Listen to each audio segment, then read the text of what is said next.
Olá, muito boa tarde. Hoje vamos falar de linhas tecidas com o tempo. A expressão é título para o mais recente livro de Isabel Figueiredo, que está connosco e já nos vai revelar de que forma o tempo nos tece a vida. Antes, olhamos os temas da atualidade informativa na Igreja Católica. Jovens e comunicação, o tema motivou o encontro ibérico das comissões episcopais que coordenam o setor dos média. Da hierarquia a uma redarquia. Uma transformação necessária para muitos setores da Igreja Católica. Também para o das comunicações, sobretudo se pensado no contexto juvenil. Em causa não está o querer colocar em questão a hierarquia, mas a capacidade de comunicar e trabalhar em conjunto. Essa foi a preocupação em análise pelas comissões episcopais de Portugal e Espanha, que coordenam o setor dos média. Sería interesante en el contexto cultural y social en el que vivimos que pasáramos a una redarquía, es decir, que la reflexión sea conjunta, que el pensamiento sea conjunto, que la diversidad y la pluralidad de opiniones y de reflexiones puedan enriquecer el conjunto y dar unidad. Uma conversão a exigir um novo paradigma, que mais não é do que a concretização de um objetivo mais alargado, traduzido na palavra sinodalidade. Muchas veces la comunicación se hace en forma de estrella, del centro va a los lugares, a las puntas y de las puntas al centro. Y tendríamos que hacer una comunicación como la tela de una araña, es decir, que sale del centro pero llega y se comunica todo, o sale de los extremos, de las periferias y llega al centro. Esto es un ejercicio de corresponsabilidad que nosotros desde la teología y desde el pensamiento de la Iglesia llamamos sinodalidade. Podemos correr o risco aí de algum autoritarismo, não é? Que esse aí é que é o mal, não é a autoridade, mas o autoritarismo, e que depois isto não facilita realmente a integração de todos na Igreja e a participação de todos. Depois pode vir realmente neste contacto entre as várias gerações, em que muitas vezes o adulto pensa que já tem uma estabilidade de tal maneira e já um conhecimento e tem já uma maturidade que ele não reconhece muitas vezes aos jovens. Desafios sentidos na Península Ibérica a exigir respostas efetivas, neste caso no setor dos meios da comunicação social. Já não se fala mais em meios de comunicação social. Hoje fala-se que realmente os meios já são comunicação. Eles integram a forma de comunicação e nos jovens isso é próprio. As redes sociais não são uma coisa à parte. Isto é a forma pela qual o jovem é e está no contacto um com os outros. Claro que há uma realidade que agora começa a surgir e os próprios jovens também já começam a sentir, é que a rede não é tudo. Los jóvenes que son nativos digitales tienen una especial sensibilidad para este tipo de evangelización, pero esto nunca puede quitar el rostro, el poner el rostro a las personas y el tocar piel, ¿no? La cercanía física también es importante, porque al fin y al cabo las redes sociales, los medios de comunicación invitan a hacer comunidad, a tener comunidad, porque si no, no somos iglesia. Os jovens e a comunicação motivou o encontro ibérico das Comissões Episcopais de Comunicação Social, que este ano decorreu em Portugal, tendo por horizonte o Sínodo dos Bispos sobre a Juventude, que vai decorrer em outubro no Vaticano. Simpósio sobre a mensagem de Fátima perspectivou o futuro do santuário no século XXI.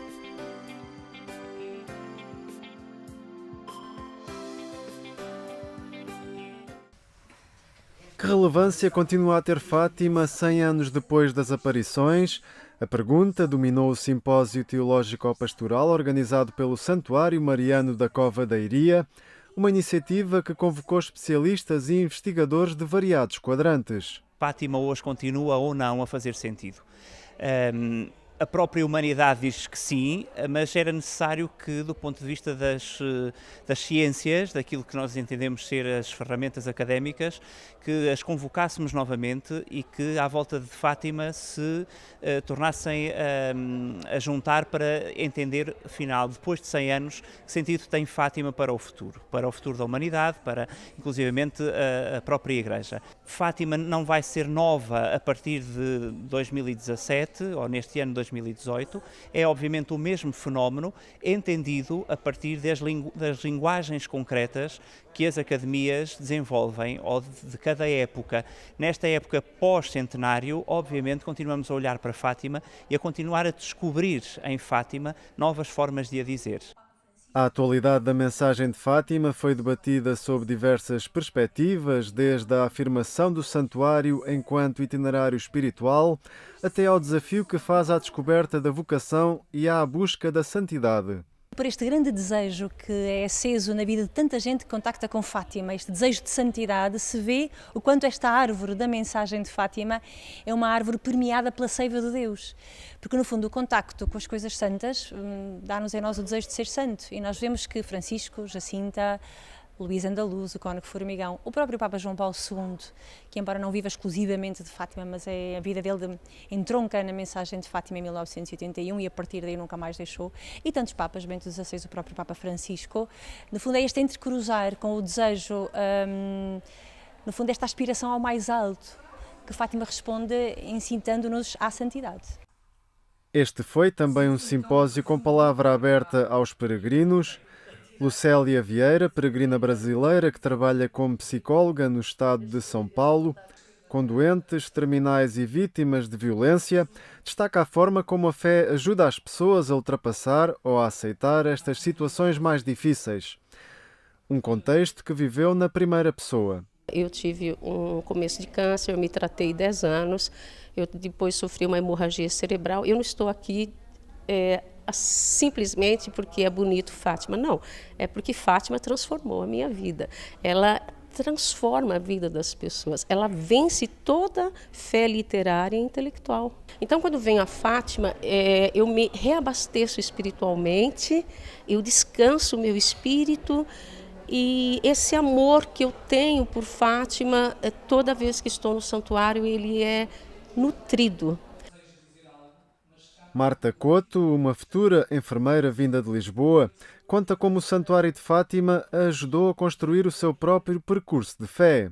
Fátima sempre me disse muito. Foi por Fátima que encontrei Deus, que encontrei o meu caminho de conversão e logo à partida acaba por me trazer muito e o poder aprofundar mais, poder conhecer mais e poder conhecer algo que nos diz tanto a nós, não é? Que Nossa Senhora apareceu aqui em Portugal, em Fátima, acaba por me ajudar a fazer o meu percurso de fé talvez um pouco mais próxima daquilo que é a minha realidade, não é? Às vezes pensamos num evangelho distante e Fátima ajuda-nos a trazer o evangelho para hoje. O simpósio teológico-pastoral Fátima Hoje, Que Sentido?, decorreu no Centro Paulo VI e foi marcado por uma reflexão de Dom Rino Fisichella, presidente do Conselho Pontifício para a Promoção da Nova Evangelização. Num texto enviado aos participantes, o representante do Vaticano frisou que os santuários devem ser, sobretudo, hospitais de campanha e ajudar as pessoas a recuperar o sentido da esperança cristã. Um ideal que os responsáveis pelo local de culto querem continuar a reforçar. A realidade dos santuários, e o Santuário de Fátima nisso é exemplar, é o ser o lugar que acolhe precisamente todos esses que vêm feridos na sua vida, no seu coração, e que procuram encontrar a paz, procuram encontrar da parte de Deus a resposta às suas dúvidas. E sem dúvida que esta é uma dimensão fundamental e inegável de um lugar como é o Santuário de Fátima. Com a aposta em iniciativas como este simpósio teológico-pastoral, o Santuário de Fátima pretende também continuar a afirmar-se como espaço não só de peregrinação, mas de reflexão acerca da fé cristã.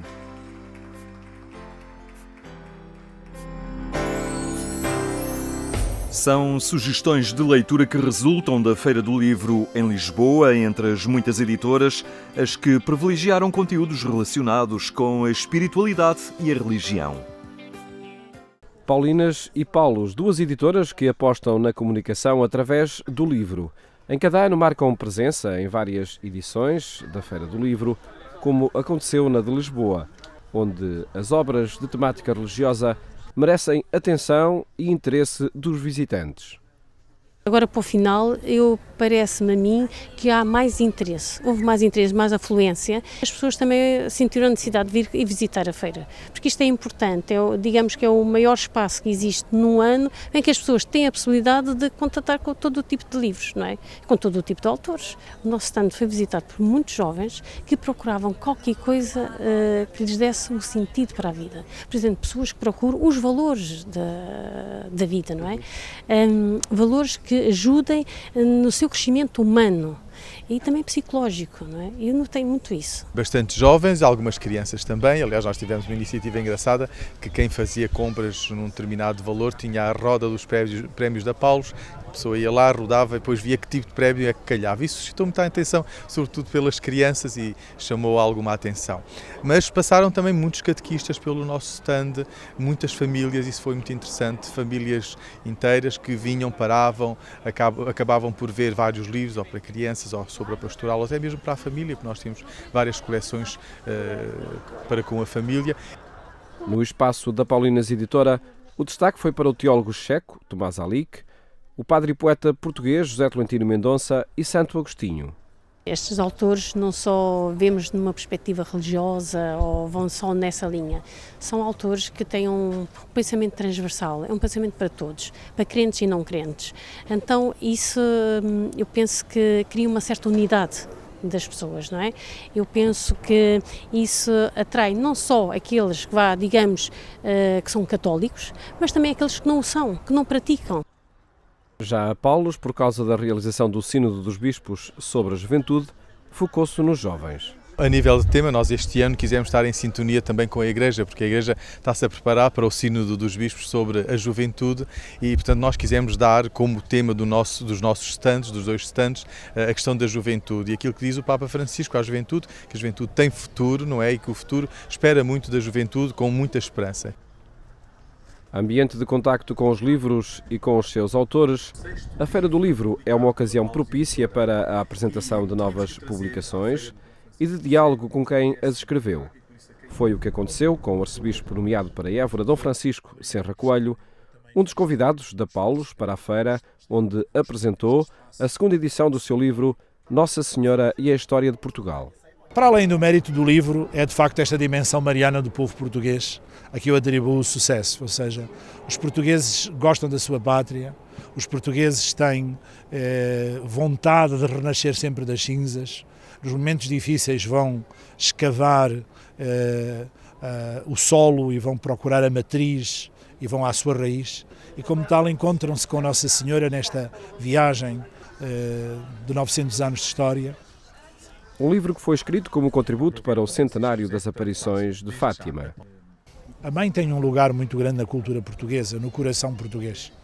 E Nossa Senhora, Mãe das Mães, é assim companheira desta história e deste povo que aprecia colo, que aprecia afago, carinho, carícia, de uma mãe que, de facto, tem ternura. Para além da Paulos e das Paulinas, a Universidade Católica Editora, que está a comemorar 20 anos de existência, e as publicações jesuítas foram algumas de outras editoras que estiveram presentes na 88ª edição da Feira do Livro de Lisboa.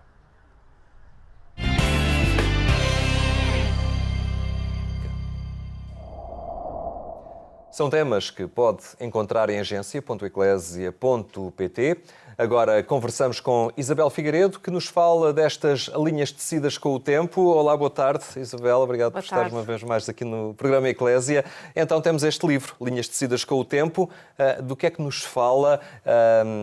O que é que nós podemos encontrar nestas páginas?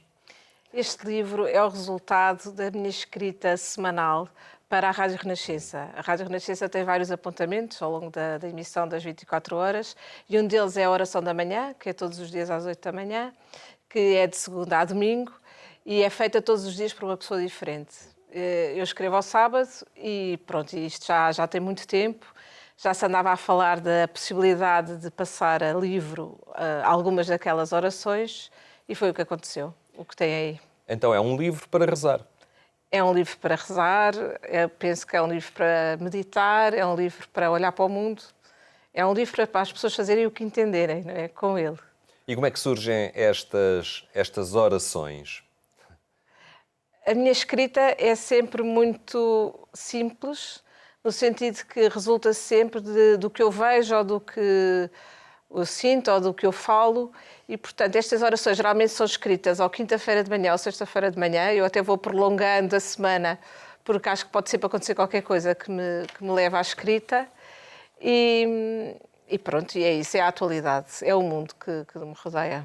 Então, portanto, são orações muito especiais porque não são aquelas tradicionais formas de rezar, de fórmulas que já estão delineadas, mas são formas de olhar o mundo e a realidade dos dias, não é? Sim, esta escrita tem algumas particularidades precisamente por ser para a rádio. Ou seja, eu sei que tenho 1 minuto, só tenho 1 minuto, em que no minuto é suposto que quem nos ouve consiga desligar do que se está a fazer, do que se está a passar e ter um momento de reflexão, um momento de oração. Também sei que a escrita tem que ser sempre frases muito curtas, a escrita muito concisa, e por isso os textos refletem isso. Uma amiga dizia-me com graça que leu 2 ou 3 e que percebeu que realmente era sempre 1 minuto. E realmente é sempre 1 minuto. Dom Manuel Clemente faz o prefácio. Dom Manuel Clemente deu-me essa grande honra de fazer o prefácio mais uma vez. E ele que também fez rádio durante tantos anos, também teve na Renascença tantos anos, acho que ele percebe perfeitamente o que é o falar na rádio e depois o passar o texto para a escrita. Achas que hoje as pessoas têm dificuldade, às vezes podem perceber a importância ou o interesse da oração, mas depois sentirem-se um bocadinho perdidas? Como é que se faz? O que é que eu digo? Como é que eu me relaciono com Deus? E às vezes tudo se conjuga numa forma de simplicidade? Sim, eu não entendo outra forma que não seja uma conversa natural que acontece. E que acontece a propósito... Às vezes um desabafo... De um amigo que se encontra, de um livro que se lê, de estar parada no trânsito durante meia hora e as coisas vão acontecendo à nossa volta. E só nessa relação pessoal que se estabelece entre cada um e a presença de Deus na sua vida é que para mim acontece a oração, apesar de toda a oração tradicional também ser oração, não é? Mas não é o caso deste livro. E estas linhas tecidas com o tempo, de alguma forma há uma interligação, há um entrelaçado nestas pequenas orações, nestes pequenos diálogos, nestes pequenos olhares, não é? Andámos à volta do título, como acontece com todos os livros, não é? Porque eu costumo dizer que, assim como a produção, a sonorização de um texto em rádio faz toda a diferença, eu acho que a edição também faz toda a diferença e as Paulinas foram muito cuidadosas com este livro e eu agradeço muito. Andámos à volta do título porque não queríamos pôr apenas orações da manhã.